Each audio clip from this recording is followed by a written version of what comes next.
রাজ্যের উন্নতির ধারাবাহিকতার মধ্যেও বিভিন্ন সমস্যার মধ্য দিয়ে দিন গুজরান করতে হচ্ছে তেলিয়ামুড়ার নুনাছড়ার এলাকায় জনজাতিদের। দেখুন বিস্তারিত। তেলিয়ামুড়া মহকুমার অন্তর্গত 18 মুড়া পাহাড়ের পাদদেশে বসবাসকারী নুনাছড়া প্রজা বাহাদুর মলচমপাড়ার জনজাতিদের মোট 50 থেকে 60টি পরিবার বসবাস করছে। জুম চাষ হল তাদের প্রধান পেশা।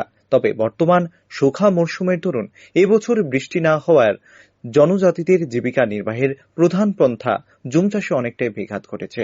আজও তথাকথিত জনজাতি অধ্যুষিত এলাকার জনজাতিরা নোংরা ছড়া কিংবা পাথর ছোঁয়া জল খেয়ে দিন গুজরান করে আসছে, আর যার ফলস্বরূপ বিভিন্ন নানা কঠিন রোগে এবং অজানা রোগে ভুগতে হচ্ছে জনজাতিদের। শুধু তাই নয়, ওইসব এলাকায় নেই ভালো রাস্তাঘাট থেকে শুরু করে যানবাহন চলাচল করার মতো পরিকাঠামো, নেই কোনো প্রাথমিক স্বাস্থ্যকেন্দ্র এবং নেই কোনো শিক্ষামুখী ব্যবস্থাপনা, পাশাপাশি নেই বিদ্যুতের পরিকাঠামো, যার ফলে মূলত বলাইচড়ি উপজাতি অধ্যুষিত পাহাড়ের জনজাতিরা আজও শহর ও নগরের পরিকাঠামো থেকে অনেকটাই পিছিয়ে রয়েছে।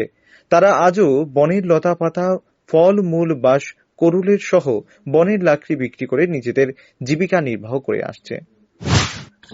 এটা কোন জায়গা, পাড়ার নাম কিটা? বাড়ির নাম হইলে প্রজবাদুর পাড়া নুনাছড়া। আচ্ছা, আপনারা এখানে কিভাবে কই থেকে জল খান? এখানে সব সময় খায় ছড়ার জল। সারাদিন। ও, এমনিতে কোনো ছাপলাই টাপলাই আসেনি? নাই। এই গাড়ি দিয়া জল দিয়া যায়নি? আইসে সময় সময় আইসে। ও, এমনিতে ছাপলাই টাপলাই নাই না? নাই। সবসময় ছড়ার জলই খাও? স্নান করো এখানে? এখানে স্নান করছে। ও, তো ছড়ার জল খাইলে পোলাপানের রোগ সুখ হয় না? হইছে, মাঝে মাঝে হই, মাঝে মাঝে হইয়া। এখানে কি কোনো হসপিটাল আছে?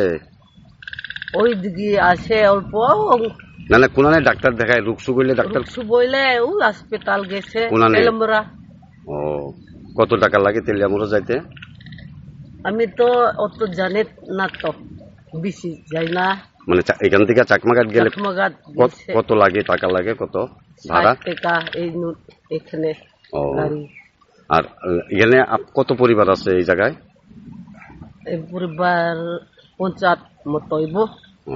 আপনারা রুজি রোজগার কিতা করেন? মানে কি কইরা খায়, ভাত খায়? জুম করছে, জুম করিয়া খায়, কাজ করছে। জুমের উপরেই নির্ভর।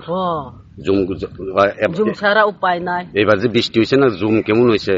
তখন তো বৃষ্টি আসে না, ধান লাগাইলে ওই বাঁচছে না, সুবিধা। এবার তো খুব ক্ষতি হয়েছে। তবে এখন মূলত এটাই দেখার বিষয় যে স্বাধীনতার 75 বছর পেরিয়ে গেলেও 18 মুড়া পাহাড়ের জনজাতি অধ্যুষিত গিরিকন্ধরে বসবাসকারী জনজাতিদের মধ্যে অনুন্নয়ন ধারাকে উন্নয়নের ধারায় অব্যাহত রাখতে সরকার কি ধরনের পদক্ষেপ গ্রহণ করে? Bureau report, rising Tripura.